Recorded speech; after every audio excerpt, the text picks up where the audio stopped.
나훔 2장 1에서 13절 말씀입니다.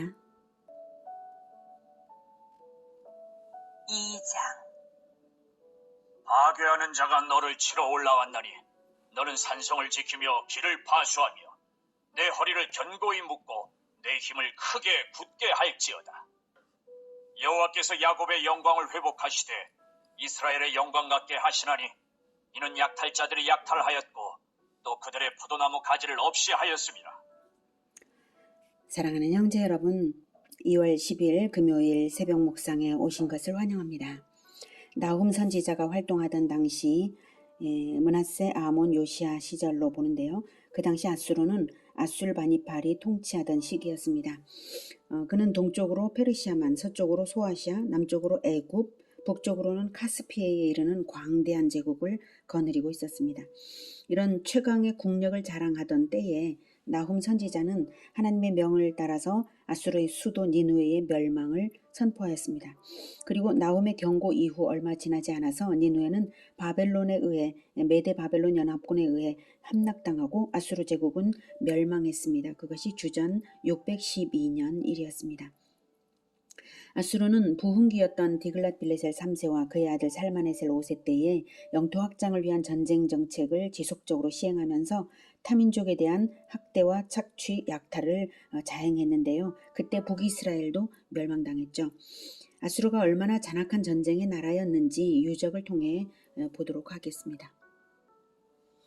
네, 이것은 이제 꼬챙이에 꿰어서 꿰어올린 시체들입니다. 사네립이 라기스 전투 때에 이렇게 했다고 하고요. 그리고 이것은 이제 가죽을 벗기는, 살아있는 사람의 몸에서 가죽을 벗기는 그런 장면입니다. 이것은 이제 공성전의 장면입니다. 사다리로 성을 침투하고요. 그리고 이쪽에는 포로로 잡아가는 이러한 모습입니다. 그리고 유다의 여인과 아이들이 포로로 잡혀가는 모습이죠. 가족은 분리시키지 않고 아수르 땅에서 정착해서 노예 노동력이 되도록 분리시키지 않았다고 합니다. 이런 것들이 여기는 이제 머리를 망치로 내리치는 아수르 군사이고요. 목을 베는 장면이고요. 그리고 이것은 머리를 참수한 머리를 들어올린 장면이고요. 참수한 머리들을 쌓아 올린 것들입니다. 이런 것들을 이렇게 자랑스러워했기 때문에 부조로 만들어 놓은 것이죠. 그들은 잔인한 자기들의 잔악성을 오히려 자랑스러워했던 나라입니다. 그 다음에 이 그림은 아수르의 왕이 이제 항복한 다른 주변국의 왕들의 눈을 찌르고 눈알을 뽑고 그리고 이제 재갈을 물렸습니다. 실제로 그렇게 한 장면입니다. 시드기야, 북이스라엘의 시드기야, 남유다죠. 남유다의 시드기야가 이제 그렇게 했었고요. 그렇게 당했었고요. 그 다음에 이것은 이제 정원에 지금 왕과 왕비가 아수르의 왕과 왕비가 이제 연애를 즐기고 있는데 그 한쪽에는 이 동그라미 안에는 참수한 머리를 걸어놓고 왕과 왕비가 연애를 즐기고 있는 모습입니다. 아수르바니팔이고요. 그 다음에 그는 사자사냥 놀이를 즐겼다고 해요. 그래서 이제 우리에서 사자를 내보내는 장면이고요. 이제 사자사냥을 하는 군사의 장면이고요. 사자사냥 놀이 장면입니다. 이렇게 아수르바니팔이 사자를 손으로 잡는 모습이고요. 사자 사냥 모습입니다. 사자 사냥을 할 때 많은 사람들이 이렇게 죽어갔습니다. 그러면서도 그런 놀이를 즐긴 것이죠. 그리고 이것은 이제 공성퇴, 아수르의 무기입니다. 당시에 이제 최강력한 무기 공성퇴이고요. 역시 이것도 공성퇴로 전투를 하는 장면이고요. 자, 이것은 이것을 그림으로 그린 것인데 여기에 이렇게 절하고 있는 사람이 북이스라엘의 왕 예후입니다. 예후가 아수르 왕에게 절하는 장면입니다. 자, 이러한 아수르의 니느웨를 이렇게 잔악하고 나쁜 이런 니느웨를, 아수르의 수도 니느웨를 그래도 하나님이 사랑하셔서 구원하시려고 요나를 보내셔서 심판을 선포하게 하시고 회개로 인도하여 주신 그것을 생각하면 하나님의 은혜는 정말 놀라운 것이었습니다. 그렇게 구원받은 니느웨 즉 아수르가 여호와를 배반하여서 많은 악을 자행하고 또한 여호와의 백성들을 멸망시키고 잔악행위를 했으므로 이제 여호와의 응징이 있다고 나훔은 선언하고 있는 것입니다. 한편 나훔 선지자가 활동을 할 때 유다의 왕은 므낫세, 아몬, 요시야 왕이었을 것인데요. 나훔 선지자가 엘고스 사람이라고 했는데 엘고스가 어디인지는 정확히 알려져 있지 않고요. 다만 예수님의 갈릴리 사역의 본부였던 가버나움이라는 이름 뜻이 나훔의 마을이라는 점을 생각해서 그 가버나움이 바로 나훔 선지자의 고향 엘고스였을 것이다. 이렇게 보기도 합니다. 그렇다면 나훔은 남유다의 영토가 아닌 멸망한 북이스라엘 영토로서 아수르 지배 지역인 가버나움에서 살면서 아수르의 멸망을 예언한 것이죠. 그러니 나훔은 아수르 사람들이 없는 곳에서 메아리 없는 외침을 외친 것이 아니라 살벌한 아수르 지역에서 목숨 내걸고 이 예언을 했다는 것을 알 수가 있습니다. 자, 1장에서는 보복하시는 여호와를 선포했죠. 나훔 1장 2절에 여호와는 보복하시는 하나님이시라. 보복하시며 진노하시며 자기를 대적하는 자에게 진노를 품으시는 하나님이라고 선포하셨고요. 자기에게 피하는 자들을 위하여서는 보복을 그 대적에게 보복을 행하심으로써 구원하신다는 것을 선언하여서 남유다 백성들은 위로하여 주셨습니다. 나훔 1장 7절에 여호와는 선하시며 환난 날에 산성이시라. 그는 자기에게 피하는 자들을 아시느니라. 이렇게 하셨죠. 자, 이제 2장에서는 니느웨 멸망의 참상이 어떠할지를 집중적으로 말하고 있습니다. 1절 파괴하는 자가 너를 치러 올라왔나니, 여기서 너는 아수르 니느웨를 말하는 거예요. 너는 산성을 지키며 길을 파수하며 내 허리를 견고히 묶고 내 힘을 크게 굳게 할지어다. 자, 지금 미래를 예언한 것이지만 이미 일어난 일처럼 말하고 있고요. 너 니느웨야, 산성을 어디 지켜봐라. 파수하고 허리를 묶고 힘을 굳게 해봐라. 그래봤자 이미 너를 치러 올라온 메대 바벨론 연합군에게 너는 멸망당할 것이다. 이렇게 조롱을 하고 있는 것입니다. 2절 여호와께서 야곱의 영광을 회복하시되 이스라엘의 영광 같게 하시나니 이는 약탈자들이 약탈하였고 또 그들의 포도나무 가지를 없이 하였습니다. 니느웨에 대한 심판의 목적이 아수르 제국의 침공과 약탈로 순환받은 선민 이스라엘의 영광을 회복하는 데 있음을 말하고 있습니다. 유다가 움직인 것이 아니라 메대 바벨론 연합군에 의해 니느웨를 멸하시는 것인데요. 그것은 약탈자인 아수르가 유다를 약탈했기 때문에 또 다른 약탈자인 메대 바벨론을 사용하시는 것입니다. 여기서 포도나무는 이스라엘을 상징하는 나무입니다. 북이스라엘을 멸망시키고 남유다를 괴롭힌 대가를 치르게 하신다 이 말이죠. 자, 그런데 야곱의 영광을 회복하시되 이스라엘의 영광 같게 하시나니라고 하는 말에서 야곱의 영광과 이스라엘의 영광은 차원이 다름을 알 수가 있습니다. 야곱은 변화받기 전에 인본주의적 인격을 말하고요. 이스라엘은 하나님의 다스림을 받는 자, 변화받은 자를 말합니다. 그러므로 온전히 영혼이 재창조되어서 하나님의 영광을 나타내는 자가 되게 하겠다 이 말씀이시죠.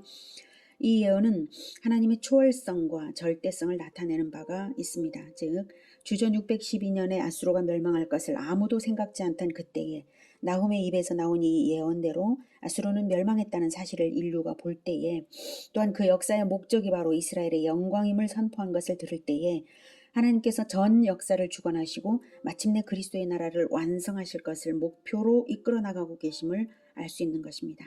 그러므로 이 역사는 무의미한 시간의 흐름이 아닙니다. 하나님의 구속사입니다. 즉 태초부터 언약하신 대속의 법에 따라 은혜 받은 백성들이 그리스도의 법도를 따라 하나님의 영광의 나라를 이루어가는 구속사인 것입니다. 은혜 받은 백성들은 그저 그리스도의 법도를 따라 하나님의 나라 백성으로 그리스도의 군대로 서 있기만 하면 하나님께서는 또 다른 약탈자를 사용하여서 약탈자를 벌하시는 이 역사를 시행하시는 것이죠. 자, 3절 그의 용사들의 방패는 붉고 그의 무사들의 옷도 붉으며 그 항우를 버리는 날에 병거의 쇠가 번쩍이고 노송나무 창이 요동하는도다. 그 병거는 미친 듯이 거리를 달리며 대로에서 이리저리 빨리 달리니 그 모양이 횃불 같고 빠르기가 번개 같도다. 그가 그의 존귀한 자들을 생각해내니 그들이 엎드러질 듯이 달려서 급히 성에 이르러 막을 것을 준비하도다. 네, 3절에 그의 용사들은 메대 바벨론 연합군을 말하고요. 그들의 방패와 옷의 색깔이 붉은 것은 자신들의 용맹을 과시하고 적에게 공포심을 불러일으키기 위해서 갑옷과 무기를 붉은색으로 칠했기 때문입니다. 병거의 쇠가 번쩍이고 노송나무 창이 요동하는도다. 맹렬한 기세로 달리는 병거의 바퀴에서 불꽃이 튀는 것이고요. 노송나무를 언급하는 것은 그들의 창이 노송나무로 만들어졌기 때문일 수도 있고요. 원문에는 창이 없고 그냥 노송나무가 요동한다고 나와 있기 때문에 맹렬한 기세로 달려갈 때에 견고히 서 있는 숲의 노송나무들마저 요동한다는 의미로 해석할 수도 있는 부분입니다. 아무튼 지축을 흔들면서 돌진해가는 위험 있는 광경을 메대 바벨론 군대의 위험 있는 광경을 과장되게 표현한 것입니다. 4절에 그 병거는 미친 듯이 거리를 달리며 대로에서 이리저리 빨리 달리니 그 모양이 횃불 같고 빠르기가 번개 같도다. 이런 모습을 니느웨 사람들의 눈에 볼 때에 메대 바벨론 연합군의 이런 모습이 공포스러울 만한 것이죠. 5절 그가 그의 존귀한 자들을 생각해내니 그들이 엎드러질 듯이 달려서 급히 성에 이르러 막을 것을 준비하도다. 여기서 그는 아수르 왕이고요. 메대 바벨론 군의 공격에 황급하게 아수르 왕은 그의 존귀한 자들, 즉 과거 전쟁을 승리로 이끌었던 지휘관들을 생각해내고 소환 명령을 내리자 그 지휘관들이 엎드러질 듯이 달려서 급히 성에 이르러 막을 것을 준비하였다는 것입니다. 매우 황급하여서 넘어질 뻔하는 실수 연발 모양새를 보여주는 것이죠. 이렇게 황급히 방어를 명령했지만 메대 바벨론 연합군은 아주 파죽지세로 덮칩니다. 6절 강들의 수문이 열리고 왕궁이 소멸되며 정한 대로 왕후가 벌거벗은 몸으로 끌려가니 그 모든 시녀들이 가슴을 치며 비둘기같이 슬피 우는도다. 니느웨는 예로부터 물이 모인 못 같더니 이제 모두 도망하니 서라 서라 하나 돌아보는 자가 없도다. 은을 노략하라 금을 노략하라. 그 저축한 것이 무한하고 아름다운 기구가 풍부함이니라. 6절에 강들의 수문이 열리고 왕궁이 소멸되며 이렇게 됐죠. 니느웨 성을 방어하기 위해서 조성한 운하의 수문이 인위적인 홍수로 인해서 열림으로써 오히려 니느웨 성이 수몰 당할 것을 이제 말한 것입니다. 참고로 니느웨 성을 그림으로 재현한 것을 볼게요. 네, 이것이 니느웨 성을 추측해서 그린 것인데요. 여기가 티그리스 강이고요. 티그리스 강의 물을 끌어다가 이렇게 성을 둘러서 그리고 물이 이렇게 흘러가기도 했고 이렇게 성을 둘러서 이제 아주 그 자연의 힘을 이용해서 요새를 만든 것입니다. 인공적인 강을 만들어서 방어 요새를 만들었는데요. 오히려 이것이 메대 바벨론 군에 의해서 니느웨 성을 수몰시키는 도구로 바뀐 것입니다. 7절 정한 대로 왕후가 벌거벗은 몸으로 끌려가니 그 모든 시녀들이 가슴을 치며 비둘기같이 슬피 우는도다. 히브리 원문에는 왕후가 없으나 그냥 벌거벗은 몸으로 이렇게 기록이 되어 있지만 번역을 이렇게 해놓은 이유는 그녀의 시녀들이 운다는 의미에서 유추된 것입니다. 맞을 수도 있고요. 그렇지 않을지라도 상징적으로 열국의 여왕인 아수르의 니느웨가 모멸을 당하여 지극히 비참한 처지가 되는 것을 의미한다고도 볼 수 있습니다. 8절 니느웨는 예로부터 물이 모인 못 같더니 사막 가운데 호수처럼 그곳으로 많은 사람들이 몰려들 만큼 번창했지만 이제 모두 도망하니 서라 서라 하나 돌아보는 자가 없도다. 사람들이 많이 모이던 거기가 이제는 다 도망친다는 거죠. 서로 앞다투어 도망을 하므로 아무도 성을 방어할 자가 없다는 말입니다. 세상의 악한 세력들이 일시적으로 번창하고 형통한 것처럼 보일지라도 결정적인 순간이 되면 뿔뿔이 흩어져서 아무런 힘도 발휘하지 못함을 보여줍니다. 이러한 니느웨의 멸망의 모습은 요한계시록에서 세상신의 멸망을 예표합니다. 요한계시록 17장 1에서는 이렇게 말씀하십니다. 또 7대접을 가진 7천사 중 하나가 와서 내게 말하여 이르되 이리로 오라. 많은 물 위에 앉은 큰 음녀가 받을 심판을 내게 보이리라. 이렇게 표현합니다. 그리고 음녀 바벨론이 멸망하는 것을 요한계시록은 그 이후에 계속 보여주고 있죠.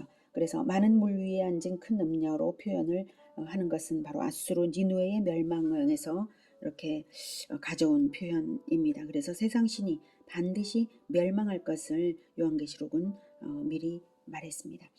자, 9절 은을 노력하라 금을 노력하라 그 저축한 것이 무한하고 아름다운 기구가 풍부함이니라.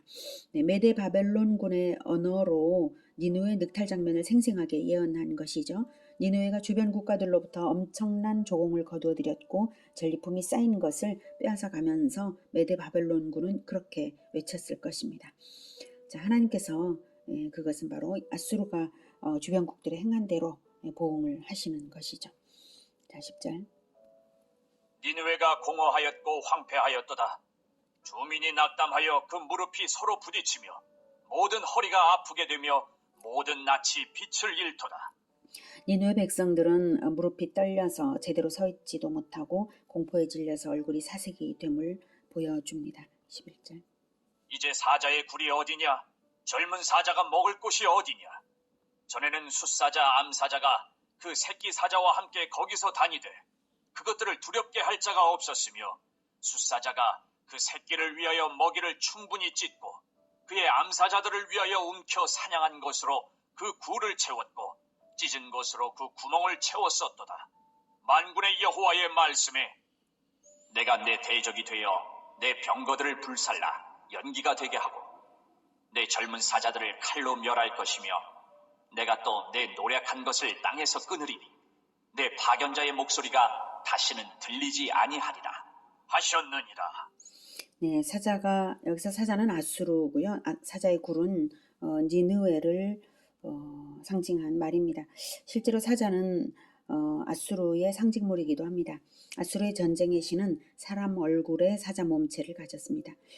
사자가 사냥하듯이 주변 국가들을 잡아먹었던 아수르의 위용이 이제는 사라져버렸는데요. 그것은 바로 13절에 말씀하시는 것처럼 만군의 여호와의 말씀에 내가 너의 대적이 되어서 행하신 것이기 때문입니다. 그리고 내 파견자의 목소리가 다시는 들리지 아니하리라 라고 말씀하셨죠.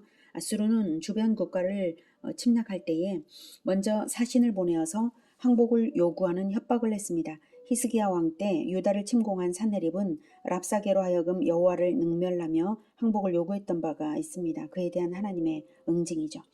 하나님을 능멸하고 욕하고도 살아남을 수 있는 자는 결코 없습니다.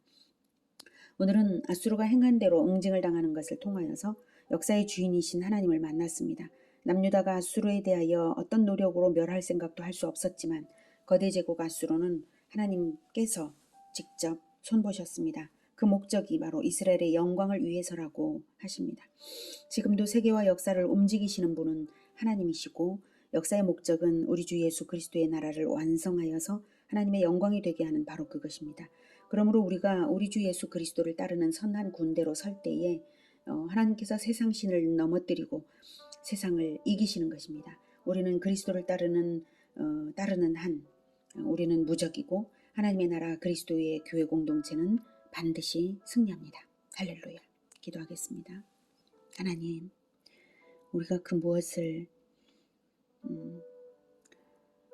싸워서 이기기 위하여 애쓰지 않아도 하나님께서 악한 자들을 물리쳐 주시는 것을 생각할 때에 우리는 오직 우리 주 예수 그리스도의 방법대로 죄인 구원을 위하여 목숨을 내어주기까지 사랑하는 평화의 방법, 그 방법대로 평화의 왕을 따르는 그리스도의 군대로 서겠습니다.